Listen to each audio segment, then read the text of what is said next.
Cósmica, uma ideia que Virgílio aproveitaria e viria a ampliar. Em sua obra Epódos 16, Horácio não tinha conseguido esconder seu medo quanto ao destino futuro de Roma. Os estoicos, os astrólogos e o gnosticismo oriental viam nas guerras e calamidades da época os sinais de que a catástrofe final era iminente. Raciocinando a partir do cálculo da vida de Roma, ou da doutrina dos ciclos cósmico-históricos, os romanos sabiam que, independente de qualquer outra coisa que pudesse acontecer, a cidade estava destinada a desaparecer antes do começo de uma nova era. No entanto, o reino de Augusto, que começava depois de uma série de longas e sanguinárias guerras civis, parecia inaugurar uma pax eterna. Os medos inspirados pelos dois mitos, a Era de Roma e a teoria do Grande Ano, mostravam-se infundados. Augusto fundou Roma de novo, e nada devemos temer quanto à sua vida. Esta era a garantia a qual se apegavam aqueles que tinham estado preocupados com o mistério das 12 águias avistadas por Rômulo. A transição da Era do Ferro para a Era do Ouro foi realizada sem uma equipirosis, afirmavam aqueles que tinham demonstrado obsessão pela teoria dos ciclos. Assim, ao último século, o do Sol, que devia provocar a combustão do universo, Virgílio conseguia substituir o século de Apolo, evitando uma equipirosis e supondo que as recentes guerras tinham sido sinal da transição da Era do Ferro para a do Ouro. Mais tarde, quando o reino de Augusto de fato parecia mostrar que inaugurara a Era do Ouro, Virgílio decidiu dar garantias aos romanos quanto à duração da cidade. Na Eneida, 255 ss, Júpiter, dirigindo-se a Vênus, garante-lhe que não vai estabelecer quaisquer fronteiras de tempo ou espaço para os romanos, império sem fim eu lhes dei.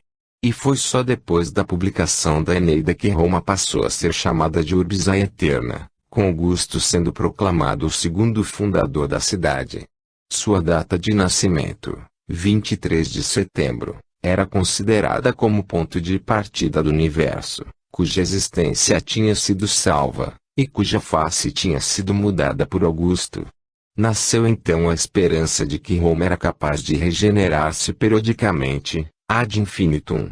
Foi assim que, libertada dos mitos das 12 águias e da equipirosis, Roma conseguiu crescer ao ponto de, como previa Virgílio, o império passar a compreender até as regiões além dos caminhos do Sol e do ano extra annis solis que vias.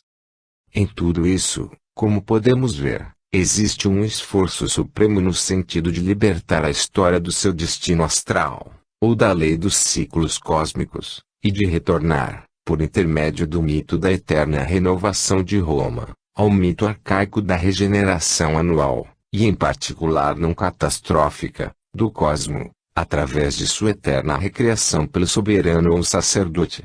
Acima de tudo, é uma tentativa de dar valor à história, no plano cósmico, isto é, de considerar os acontecimentos históricos e as catástrofes como combustões ou dissoluções cósmicas genuínas, que precisam periodicamente pôr fim ao universo, de modo a permitir sua regeneração.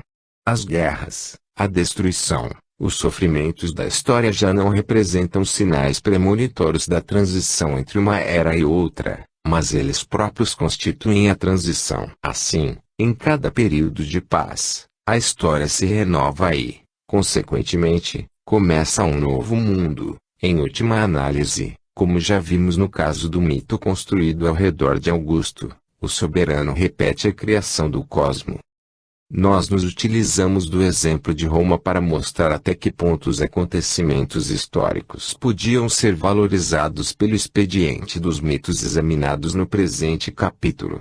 Adaptadas a uma teoria particular de mito, idade de Roma, grande ano, as catástrofes não só podiam ser toleradas, mas seus contemporâneos davam positivamente um valor a elas, logo depois do seu aparecimento.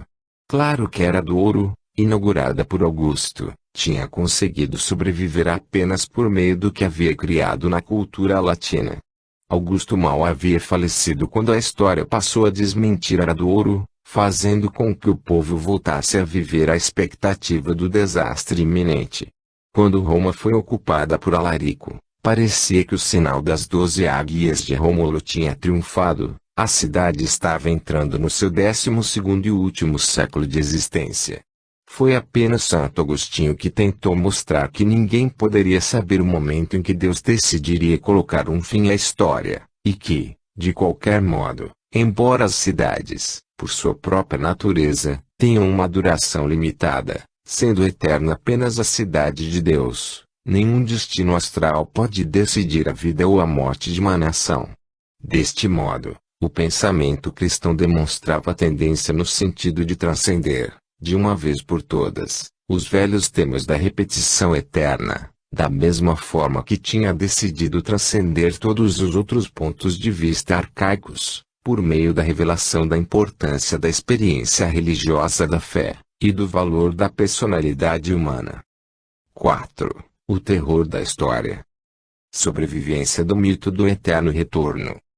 O problema levantado neste capítulo final excede os limites que procuramos estabelecer para o presente ensaio. Portanto, a única coisa que podemos fazer é traçar-lhe apenas um perfil. Em resumo, seria necessário confrontar o homem histórico e o homem moderno, que consciente e voluntariamente cria a história, com o homem das civilizações tradicionais que, conforme já tivemos oportunidade de ver, demonstrava uma atitude genuína em relação à história. Independente de aboli-la periodicamente, de desvalorizá-la por meio do encontro de modelos transhistóricos e arquétipos para ela ou, por fim, de lhe dar um significado meta-histórico, teoria cíclica, significados escatológicos e assim por diante. O homem das civilizações tradicionais não atribuía qualquer valor ao acontecimento histórico em si. Em outras palavras, ele não considerava como uma categoria específica de seu próprio modo de existência. Agora, uma comparação desses dois tipos de humanidade implica uma análise de todos os historicismos modernos e uma tal análise, para ser de fato útil, acabaria nos levando para muito longe do tema principal desse estudo. Mesmo assim, vemo-nos forçados a tocar no problema do homem como uma criatura consciente e voluntariamente histórica porque, no presente momento, o mundo moderno não está de todo convertido ao historicismo. Estamos inclusive sendo testemunhas de um conflito entre as duas visões, a concepção arcaica, que deveríamos chamar de arquetípica histórica, e a moderna, pós-hegeliana, que procura ser histórica. Vamos nos limitar apenas ao exame de um dos aspectos do problema, embora seja um aspecto muito importante, as soluções oferecidas pelos pontos de vista historicistas no sentido de permitir ao homem moderno tolerar a pressão cada vez mais poderosa da história contemporânea. Os capítulos precedentes ilustraram de maneira abundante o modo como o homem das civilizações tradicionais tolerava a história.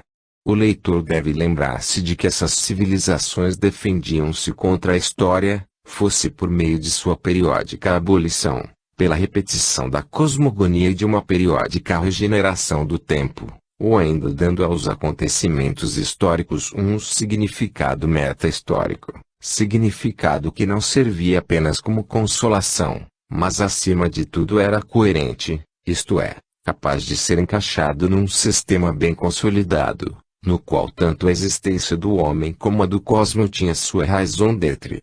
Devemos acrescentar aqui que essa concepção tradicional de uma defesa levantada contra a história, essa maneira de tolerar os acontecimentos de caráter histórico, continuou a prevalecer no mundo, até uma época bastante próxima de nossa própria, e que ela ainda continua a confortar as sociedades agrícolas igual tradicionais, da Europa, que persistem de maneira obstinada em aderir a uma posição histórica e que, como consequência deste fato, encontram-se expostas aos violentos ataques de todas as ideologias revolucionárias. O cristianismo das camadas mais populares da Europa jamais foi bem sucedido em abolir a teoria do arquétipo, que transformava um personagem histórico em herói exemplar, e colocava um acontecimento histórico numa categoria mítica, nem as teorias cíclicas e astrais, segundo as quais a história era justificada, e os sofrimentos provocados por ela assumiam um significado escatológico. Portanto, para dar apenas uns poucos exemplos, os invasores bárbaros da Alta Idade Média eram comparados aos arquétipos bíblicos Gog e Magog, recebendo assim uma condição ontológica e uma função escatológica. Alguns séculos mais tarde, os cristãos passariam a considerar Gengis Khan como um novo Davi, destinado a fazer cumprir as profecias de Ezequiel. Interpretados desta maneira, os sofrimentos e as catástrofes provocados pelo aparecimento dos bárbaros no horizonte histórico medieval eram tolerados pelo mesmo processo que, alguns milhares de anos antes, tinha tornado possível a tolerância dos terrores da história no Oriente primitivo. São essas mesmas justificações das catástrofes históricas que hoje ainda tornam a vida possível para dezenas de milhões de homens, que continuam a reconhecer, na incessante pressão dos acontecimentos, os sinais da vontade divina ou de uma fatalidade astral. Se nos voltarmos para outra concepção tradicional, aquela do tempo cíclico e da periódica regeneração da história, independente de ela implicar ou não mito de eterna repetição, vamos descobrir que, embora os mais primitivos autores cristãos tivessem começado a se opor violentamente a ela, essa concepção jamais conseguiu abrir caminho para entrar na filosofia cristã. Devemos nos lembrar que, para o cristianismo, o tempo é real porque tem um significado, a redenção. Uma linha reta traça o curso da humanidade, desde a queda inicial até a redenção final. E o significado dessa história é único, porque a encarnação é um fato único. De fato, conforme é enfatizado no capítulo 9 da Epístola aos Hebreus e 1 Pedro 13:18, Cristo morreu por nossos pecados apenas uma vez, de uma vez por todas, apax, e papax, semel. Não se trata de um acontecimento sujeito à repetição, que poderia ser reproduzido diversas vezes, polaquis. Assim, o desenvolvimento da história é governado e orientado por um fato único, um fato que se mantém absolutamente sozinho. Como consequência, o destino de toda a humanidade, junto com o destino individual de cada um de nós, é desenvolvido apenas uma vez, de uma vez por todas, em um tempo concreto e insubstituível, que é o da história e da vida. É exatamente essa concepção linear do tempo e da história que, já delineada no segundo século por Santo Irineu de Lyon, será retomada por São Basílio e São Gregório, e por fim elaborada por Santo Agostinho. Mas, apesar da reação dos padres ortodoxos, as teorias dos ciclos e das influências astrais sobre o destino humano e os acontecimentos históricos eram aceitas, pelo menos em parte, por outros padres e autores eclesiásticos, como Clemente de Alexandria, Minúcio Félix, Arnóbio Teodoret. O conflito entre estas duas concepções fundamentais do tempo e da história continuou até o século XVII. Não podemos aqui sequer considerar a recapitulação das admiráveis análises feitas por Pierre Duhem em Thorndike, e resumidas e completadas por Pittirin Sorokin. Devemos recordar ao leitor que, no ponto mais alto da Idade Média, as teorias cíclicas e astrais começam a dominar a especulação historiológica e escatológica. Já dotadas de popularidade no século XII, elas passam por uma elaboração sistemática no século seguinte, especialmente depois do aparecimento de traduções de obras de autores árabes. Correlações cada vez mais exatas são tentadas, entre os fatores cósmicos e geográficos envolvidos e as respectivas periodicidades, na direção já indicada por Ptolomeu, no segundo século de nossa era, em sua obra Tetrabiblos. Um Alberto Magno, um Santo Tomás, um Roger Bacon, um Dante, Convívio, 2, capítulo 14, e muitos outros, acreditavam que os ciclos e as periodicidades da história do mundo são governados pela influência das estrelas, independente de essa influência obedecer à vontade de Deus e de ser seu instrumento na história, ou de, uma hipótese que conquista cada vez mais seguidores, ela ser vista como uma força emanente no cosmo. Em suma, Adotando a formulação de Sorokin, a Idade Média acha-se dominada pela concepção escatológica, em seus dois momentos essenciais, a criação e o fim do mundo, complementada pela teoria da ondulação cíclica, que explica o retorno periódico dos eventos. Este dogma de duas partes domina toda a especulação até o século XVII, muito embora, ao mesmo tempo, uma teoria do progresso linear da história comece a encontrar seu lugar.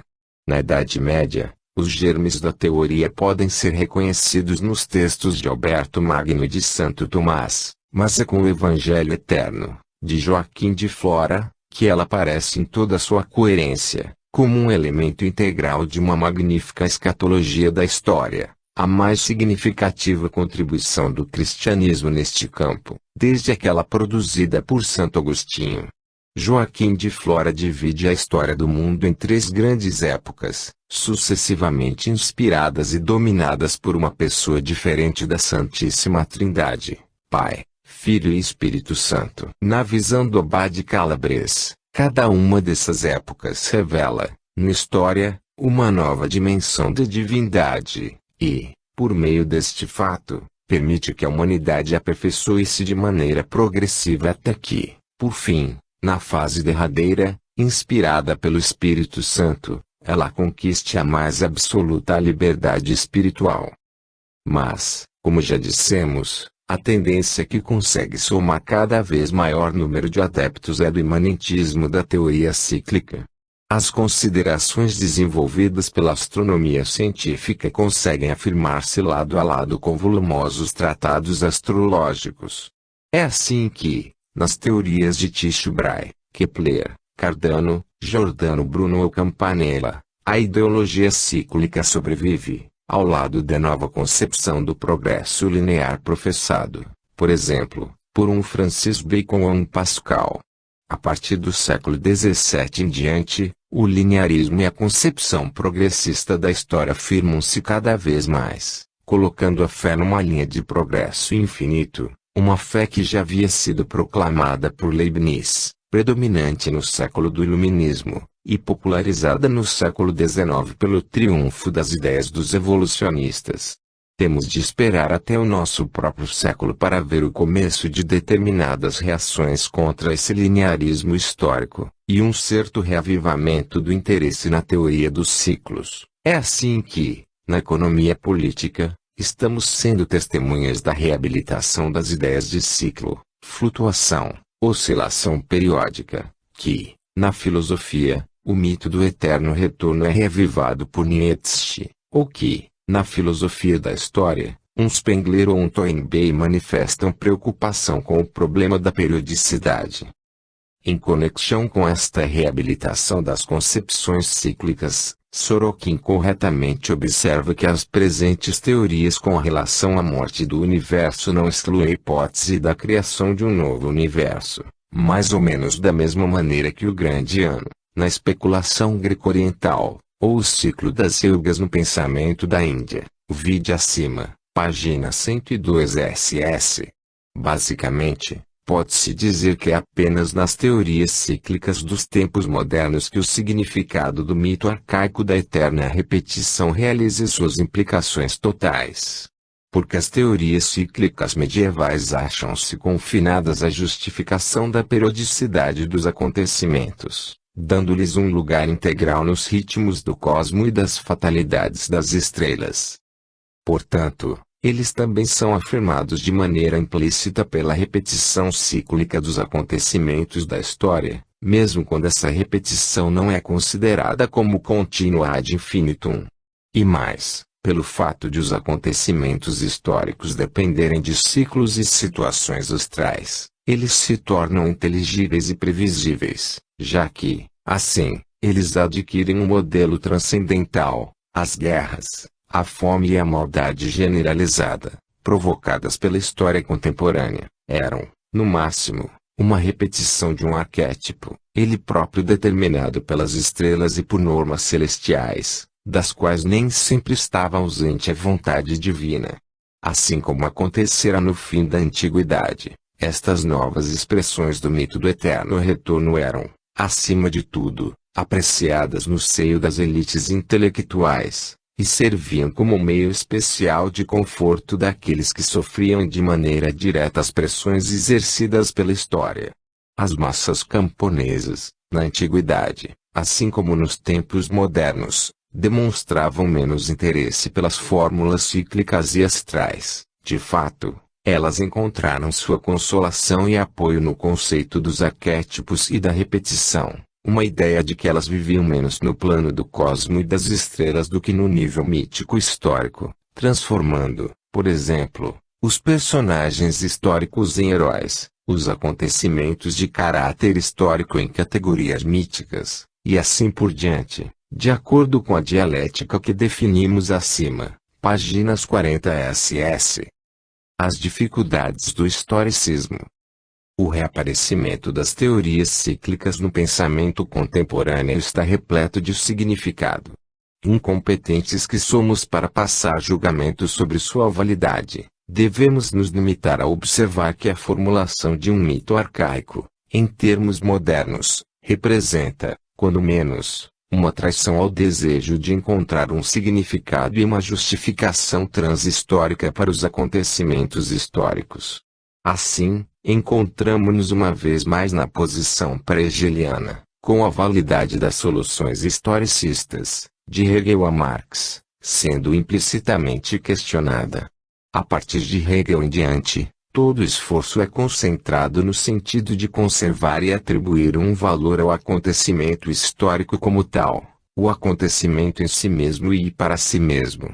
Em seu estudo da Constituição Alemã, Hegel escreveu que, se reconhecermos que as coisas são necessariamente como elas são, isto é, que elas não são arbitrárias e nem resultam da casualidade, teremos ao mesmo tempo de reconhecer que elas devem ser como são. Um século mais tarde, o conceito da necessidade histórica vai desfrutar de uma aplicação prática cada vez mais triunfante. Na verdade, todas as crueldades, aberrações e tragédias da história têm sido, e ainda são, justificadas pelas necessidades do momento histórico. Hegel provavelmente não pretendia ir tão longe. Mas, como tinha decidido reconciliar-se com seu próprio momento histórico, considerou-se obrigado a ver em cada acontecimento a vontade do Espírito Universal. Por isso é que ele considerava a leitura dos jornais matinais como uma espécie de benção realista da manhã. Para ele, só o contato diário com os acontecimentos podia orientar a conduta do homem em suas relações com o mundo e com Deus. Como podia Hegel saber o que era necessário na história, o que, consequentemente, tinha de ocorrer, do jeito que havia ocorrido? Hegel acreditava saber qual era o desejo do Espírito Universal.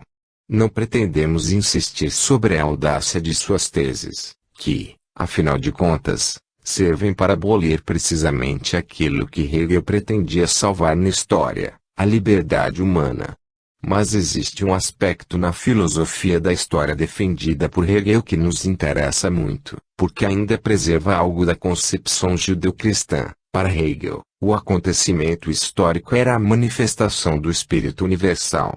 Agora, é possível encontrar um paralelo entre a filosofia da história, de Hegel, e a teologia da história defendida pelos profetas hebreus. Para esses últimos, assim como para Hegel, um acontecimento é irreversível e válido em si mesmo enquanto é uma nova manifestação da vontade de Deus, uma proposta que, verdadeiramente, consideramos revolucionária, do ponto de vista das sociedades tradicionais, dominadas pela eterna repetição dos arquétipos. Portanto, na visão de Hegel, o destino de um povo ainda preservava um significado transhistórico, porque toda a história revelava uma nova e mais completa manifestação do Espírito Universal. Mas, com Marx, a história lançou fora todo o seu significado transcendental. Já não era coisa alguma, além de epifania da luta de classes. Até que ponto uma tal teoria justifica o sofrimento histórico? Para obter uma resposta, precisamos apenas nos voltar, por exemplo, para a patética resistência de um Belinsky ou um Dostoiévski, que perguntavam a si mesmos como, A partir do ponto de vista das dialéticas hegeliana e marxista, seria possível redimir todos os dramas da opressão, dos sofrimentos coletivos, das deportações, humilhações e massacres que enchem a história universal. No entanto, o marxismo preserva um significado da história. Para o marxismo, os acontecimentos não são uma sucessão de acidentes arbitrários, eles demonstram ter uma estrutura coerente, e, acima de tudo, levam a um propósito definido, a eliminação final do terror da história, a salvação. Desta maneira, no ponto final da filosofia marxista da história, encontramos a era de ouro das escatologias arcaicas.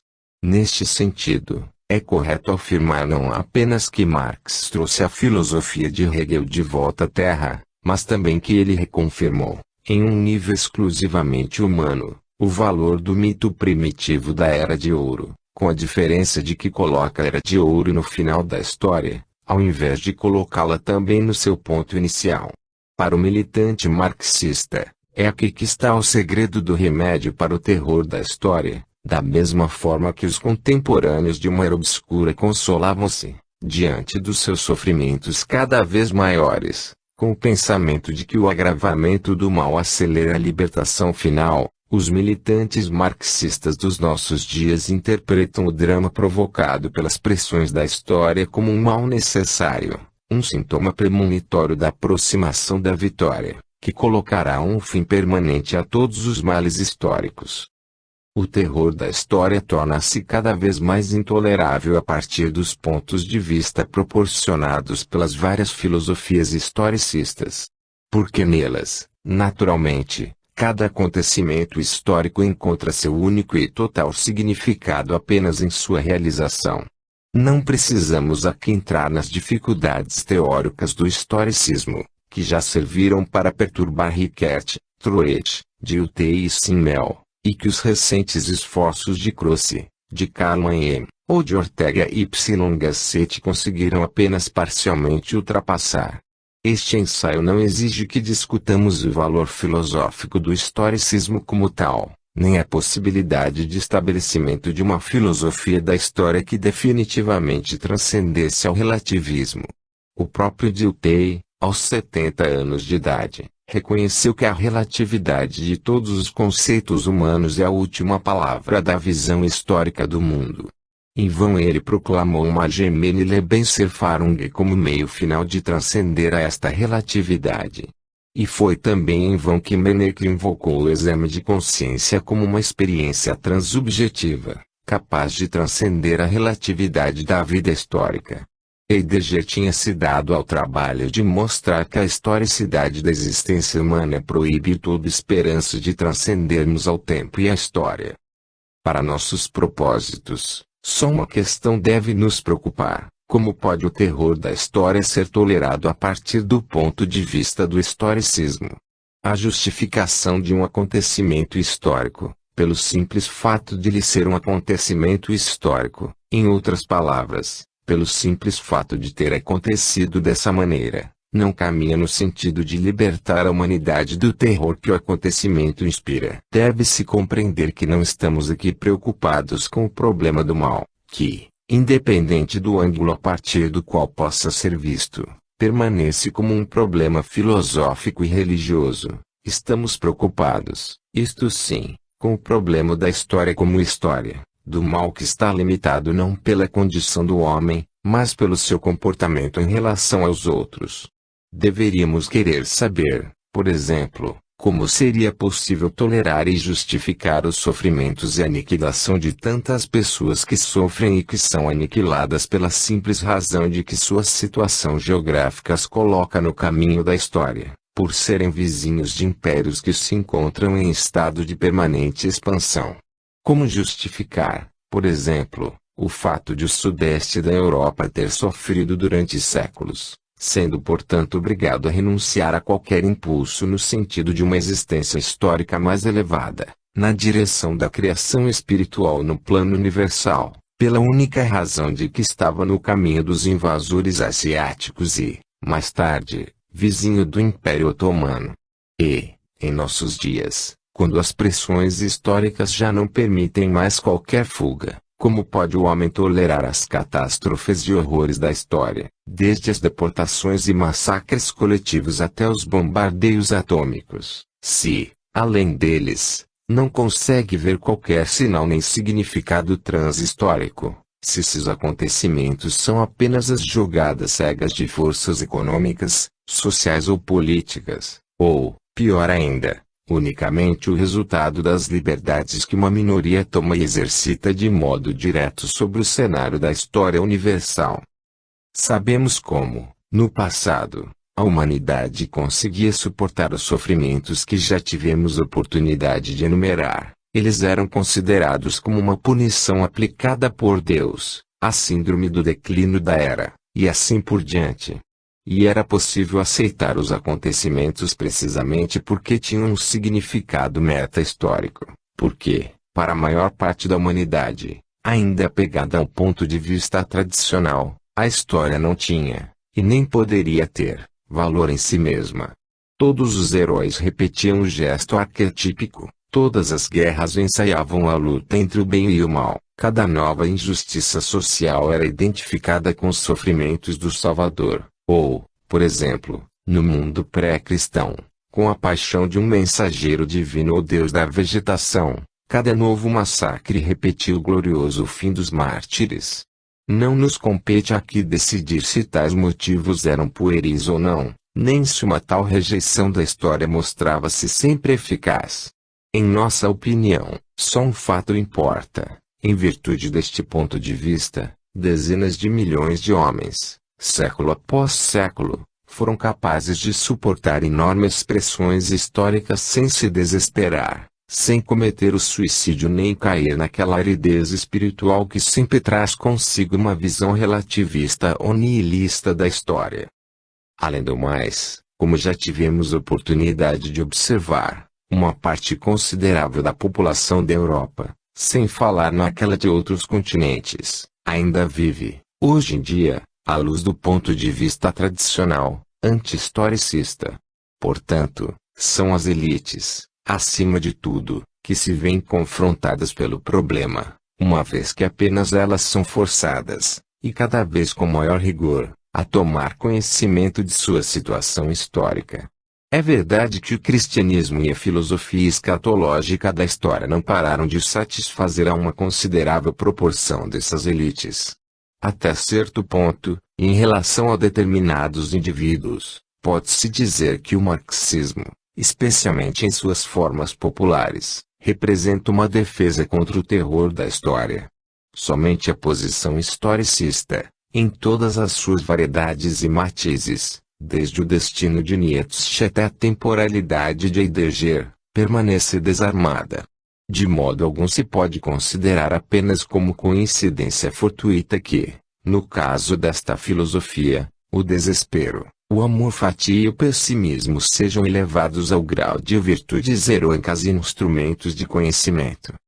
No entanto, esta posição, embora seja mais moderna, e, num certo sentido, quase inevitável para todos os pensadores que definem o homem como um ser histórico, ainda não conseguiu realizar uma conquista definitiva do pensamento contemporâneo.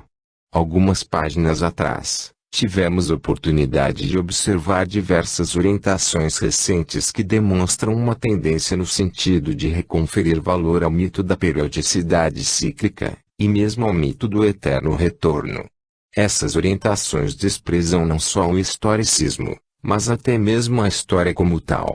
Acreditamos dispor de justificativa que nos permite ver nelas, ao invés de uma resistência à história, uma revolta contra o tempo histórico, uma tentativa que visa restaurar esse tempo histórico, carregado que está de experiência humana, a um tempo que é cósmico, cíclico e infinito. De qualquer modo, vale a pena observar que o trabalho de dois dos mais significativos autores de nosso tempo, T.S. Eliot e James Joyce, acha-se saturado de nostalgia pelo mito da eterna repetição e, em última análise, pela abolição do tempo. Também encontramos razão para prever que, do mesmo modo como o terror da história vai piorando, Ao mesmo tempo em que a existência se torna mais e mais precária por causa da história, as posições da história se irão perdendo cada vez mais o seu prestígio. E, num momento em que a história poderia fazer aquilo que nem o cosmo, nem o homem, nem a casualidade conseguiram ainda fazer, isto é, aniquilar a raça humana por completo traço, talvez estejamos testemunhando uma tentativa desesperada no sentido de proibir os acontecimentos da história, por intermédio de uma reintegração das sociedades humanas dentro do horizonte artificial, por ter sido decretado, dos arquétipos e de sua repetição. Em outras palavras, não é de modo algum inadmissível pensar numa época, e uma época não muito distante, na qual a humanidade, para garantir sua própria sobrevivência, ver-se-á reduzida a desistir de qualquer nova tentativa de fazer a história, no sentido em que a começou a fazer a partir da criação dos primeiros impérios, limitar-se-á a repetir gestos arquetípicos prescritos, esforçando-se no sentido de esquecer, por serem insignificativos e até perigosos, determinados gestos espontâneos que poderiam trazer consigo algumas consequências históricas. Seria até interessante comparar a solução histórica das sociedades futuras com os mitos paradisíacos ou escatológicos da Era Dourada do princípio ou do fim do mundo. Mas, como nossa intenção é perseguir essas especulações em outra obra, devemos agora voltar ao nosso problema, ou seja, a posição do homem histórico em relação ao homem arcaico, e procurar compreender as objeções levantadas contra este último, com base na visão historicista. Liberdade e história. Em sua rejeição dos conceitos de periodicidade e, portanto, em última análise, dos conceitos arcaicos de arquétipos e repetição, nós nos consideramos justificados em ver a resistência do homem moderno em relação com a natureza, a vontade do homem histórico no sentido de afirmar sua autonomia. Conforme Hegel observou com uma elevada autossegurança, nada de novo ocorre na natureza. E, a diferença crucial entre o homem das civilizações arcaica e moderna, o homem histórico, reside no valor cada vez maior que este atribui aos acontecimentos históricos, isto é, às novidades que, para o homem tradicional, ou representavam conjunturas insignificantes ou infração de normas, portanto faltas, pecados, e assim por diante, e que, como tal, tinham de ser expelidas, abolidas, periodicamente. O homem que adota o ponto de vista histórico estaria justificado em considerar a concepção tradicional de arquétipos e repetição como uma aberrante reidentificação da história, isto é, de liberdade e de novidade, com a natureza, na qual tudo se repete. Porque, assim como o homem moderno observa, os próprios arquétipos constituem uma história, já que são feitos de gestos, atos e decretos que, embora supostamente tenham sido manifestados em illo tempore, foram, ainda assim, manifestados, isto é, apareceram no tempo, tiveram lugar como qualquer outro acontecimento histórico. Os mitos primitivos frequentemente mencionam o nascimento, atividade e desaparecimento de um deus ou herói, cujos gestos civilizadores são, a partir de então, repetidos ad infinitum. Isso equivale a dizer que o homem arcaico também conhece uma história, muito embora seja uma história primordial, situada num tempo mítico. A rejeição da história por parte do homem arcaico, sua recusa no sentido de situar-se num tempo concreto, histórico, seria, então, o sintoma de um desgaste precoce, um medo do movimento e da espontaneidade, em suma, colocado entre a aceitação da condição histórica e seus riscos, de um lado, e sua reidentificação com os modos da natureza, de outro, ele escolheria uma tal reidentificação. Nesta aderência total, de parte do homem antigo, aos arquétipos e à repetição, o homem moderno teria o direito de ver não só a admiração dos primitivos diante de seus próprios primeiros gestos livres, espontâneos e criativos e de sua veneração, repetida ad infinitum, mas também uma sensação de culpa de parte do homem mal saído do paraíso do animalismo, isto é, da natureza, Uma sensação que o leva a reidentificar com a repetição eterna da natureza os poucos gestos primordiais, criativos e espontâneos que tinham sinalizado o aparecimento da liberdade. Continuando com sua crítica, o homem moderno poderia até mesmo ler nesse medo, nessa hesitação ou fadiga na presença de quaisquer gestos sem um arquétipo, uma tendência da natureza no sentido do equilíbrio e do descanso, e ele poderia ler essa tendência no anticlímax que fatalmente se faz seguir a qualquer gesto exuberante da vida, e que alguns chegaram ao ponto de reconhecer na necessidade sentida pela razão humana no sentido de unificar o real por intermédio do conhecimento. Em última análise, o homem moderno, que aceita a história ou que afirma aceitá-la, pode repreender o homem antigo, aprisionado dentro do horizonte mítico dos arquétipos e da repetição, com sua impotência criativa, ou, o que acaba dando no mesmo, sua incapacidade de aceitar os riscos inerentes a qualquer ato criativo. Porque o homem moderno só pode ser criativo enquanto ele é histórico. Em outras palavras, toda a criação está proibida para ele, exceto aquela que tem sua fonte em sua própria liberdade, e, consequentemente, tudo lhe é negado, exceto a liberdade de fazer a história fazendo-se a si mesmo. A essas críticas levantadas pelo homem moderno, o homem das civilizações tradicionais poderia responder com uma contracrítica que seria, ao mesmo tempo, uma defesa do tipo de existência arcaica. Ele poderia dizer que está ficando cada vez mais em dúvida se o homem moderno pode fazer história.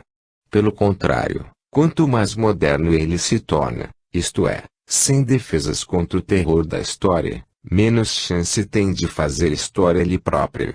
Porque ou a história se faz, como resultado da semente lançada pelos atos ocorridos no passado, vários séculos ou até mesmo diversos milênios antes. Vamos citar as consequências da descoberta da agricultura ou da metalurgia, da Revolução Industrial no século XVIII, e assim por diante, ou terá a tendência de deixar-se fazer por um número cada vez menor de homens, que não só proíbem a massa de seus contemporâneos de intervir de modo direto ou indireto sobre a história que eles estão fazendo, ou que o grupo menor está fazendo, mas, além disso, tem à sua disposição os meios suficientes para forçar cada indivíduo a suportar, por sua vez, as consequências dessa história, ou seja, de viver imediata e continuamente apavorado diante da história.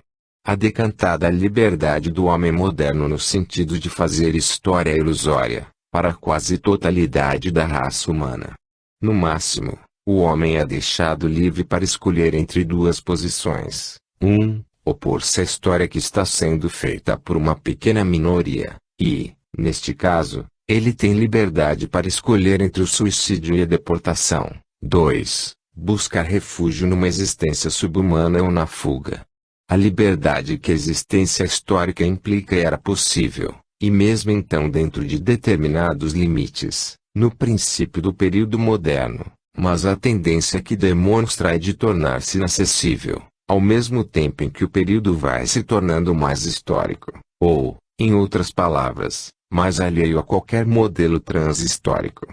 É perfeitamente natural, por exemplo, que o marxismo e o fascismo devam levar ao estabelecimento de dois tipos de existência histórica, a do líder, o único homem livre de fato, e a dos seguidores, que encontram, na existência histórica do líder, não um arquétipo de sua própria existência, mas o legislador dos gestos que lhes são provisoriamente permitidos. Assim, para o homem tradicional, o homem moderno não dispõe do tipo de um ser livre, nem de um criador da história. Ao contrário, o homem das civilizações antigas pode orgulhar-se de seu modo de existência, que lhe permite ser livre e criar.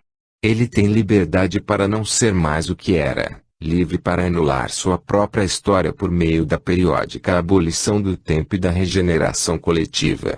Essa liberdade com respeito à sua própria história, a qual, para o homem moderno, não é só irreversível, mas constitui a existência humana, não pode ser reclamada pelo homem que deseja ser histórico. Nós sabemos que as sociedades antigas e tradicionais davam liberdade todos os anos para se começar uma nova e pura existência, com possibilidades virgens. E não há qualquer dúvida de se ver nisso uma imitação da natureza, que também passa por uma regeneração periódica, começando de novo a cada primavera, com a primavera recuperando todas as suas forças. De fato, enquanto a natureza se repete, cada nova primavera representando a mesma primavera eterna, ou seja, a repetição da criação, a pureza do homem antigo, depois da periódica abolição do tempo e da recuperação de suas virtualidades intactas, permite-lhe, às portas de cada nova vida, uma continuada existência na eternidade, e portanto a abolição definitiva, e Ket Nunc, do tempo profano. As possibilidades intactas da natureza a cada primavera, e as possibilidades do homem antigo às portas de cada ano, portanto, não são homólogas. A natureza recupera apenas a si mesma, enquanto que o homem antigo recupera a possibilidade de transcender definitivamente o tempo, e de viver na eternidade. Enquanto não conseguir fazer isso, enquanto lhe pecar, isto é, cair na existência histórica, no tempo, ele estará, todos os anos, fazendo abortar essa possibilidade. Pelo menos ele retém a liberdade de anular suas faltas, de abolir a memória de sua queda na história, para fazer uma nova tentativa de escapar definitivamente do tempo. Além do mais, o homem antigo por certo tem o direito de considerar-se mais criativo do que o homem moderno, que vê a si mesmo como criativo apenas em relação à história. Em outras palavras, todos os anos o homem antigo toma parte na repetição de sua cosmogonia, o ato criativo par excellence. Poderíamos até acrescentar que, durante algum tempo, o homem foi criativo no plano cósmico, imitando sua cosmogonia periódica, que ele também repetia em todos os outros planos da vida, cf. Página 73 SS, e participando nela.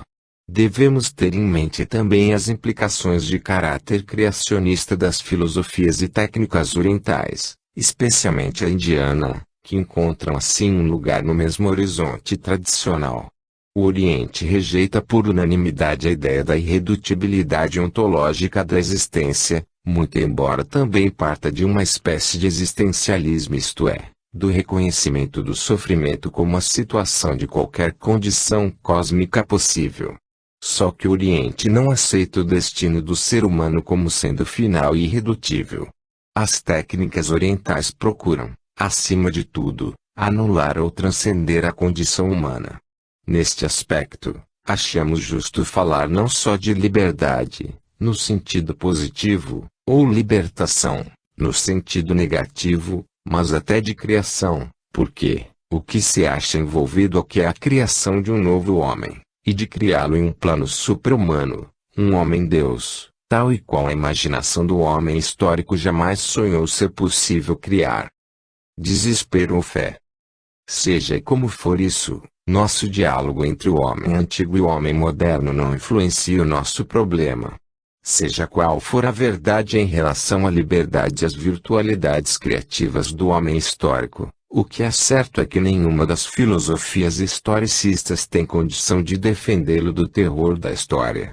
Poderíamos até imaginar uma tentativa final, a de salvar a história e estabelecer uma ontologia da história, acontecimentos que poderiam ser considerados como uma série de situações em virtude das quais o espírito humano poderia alcançar o conhecimento dos níveis de realidade que, de outra forma, seriam inacessíveis para ele. Esta tentativa no sentido de justificar a história não deixa de ter interesse, e pretendemos voltar ao tema em outra obra. Mas, somos capazes de observar aqui, neste momento, que uma tal posição só oferece um abrigo do terror da história enquanto postula a existência, pelo menos, do espírito universal. Que consolação poderíamos encontrar no conhecimento de que os sofrimentos de milhões de homens tornaram possível a revelação de uma situação restritiva da condição humana se, além dessa situação restritiva, houvesse apenas o vazio do nada.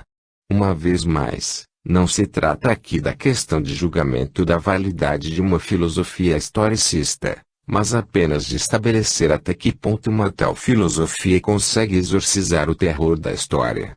Se, para que as tragédias históricas sejam desculpadas, basta que sejam consideradas como um meio pelo qual o homem conseguiu conhecer o limite da resistência humana, uma tal desculpa não pode, de modo algum, fazer com que o homem seja menos assombrado pelo terror da história. Basicamente, o horizonte dos arquétipos e da repetição não pode ser ultrapassado com impunidade, a menos que nós aceitemos uma filosofia de liberdade que não exclua Deus. E, de fato, isso provou ser verdade quando o horizonte dos arquétipos e da repetição foi ultrapassado, pela primeira vez, pelo judeu-cristianismo, que introduziu uma nova categoria na experiência religiosa, a categoria da fé. Não devemos esquecer que, se a fé de Abraão pode ser definida como para Deus tudo é possível, a fé do cristianismo implica que tudo também é possível para o homem. Tende fé em Deus. Em verdade vos digo, se alguém disser a esta montanha, ergue-te e lança-te ao mar, e não duvidar no coração, mas crer que o que diz se realiza, assim lhe acontecerá. Por isso vos digo, tudo quanto suplicardes e pedirdes, crede que recebestes, e assim será para vós. Marcos 11:22-24. A fé, neste contexto, assim como em muitos outros, significa a emancipação absoluta de qualquer tipo de lei natural, e, portanto, a mais elevada liberdade que o homem pode imaginar, a liberdade de poder intervir até mesmo na constituição ontológica do universo. Em consequência, trata-se de uma liberdade preeminentemente criativa. Em outras palavras, constitui uma nova fórmula para a colaboração do homem com a criação, a primeira, mas também a única fórmula a ele concedida desde que o tradicional horizonte dos arquétipos e repetição foi ultrapassado. Apenas uma tal liberdade, a parte do seu valor soteriológico e, portanto, no sentido mais estrito, do seu valor religioso, é capaz de defender o homem moderno do terror da história, uma liberdade, em outras palavras, que tem sua fonte e encontra sua garantia e apoio em Deus. Todas as outras liberdades modernas, seja qual for o tipo de satisfação que possam proporcionar aquele que as possui, não têm força alguma para justificar a história, e isso, para todo homem que é sincero consigo mesmo, é equivalente ao terror da história. Podemos dizer, além disso, que o cristianismo é a religião do homem moderno e do homem histórico, do homem que descobriu simultaneamente a liberdade pessoal e o tempo contínuo, em lugar do tempo cíclico.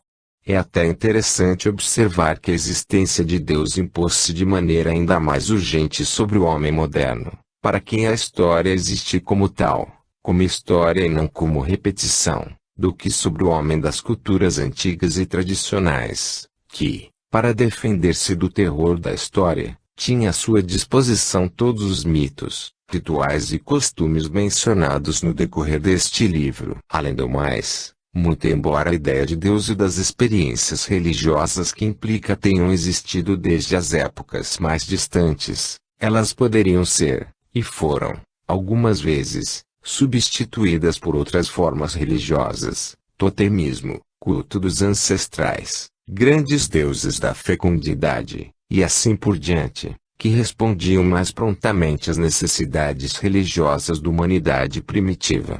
No horizonte dos arquétipos e repetição, o terror da história, quando apareceu, podia ser suportado.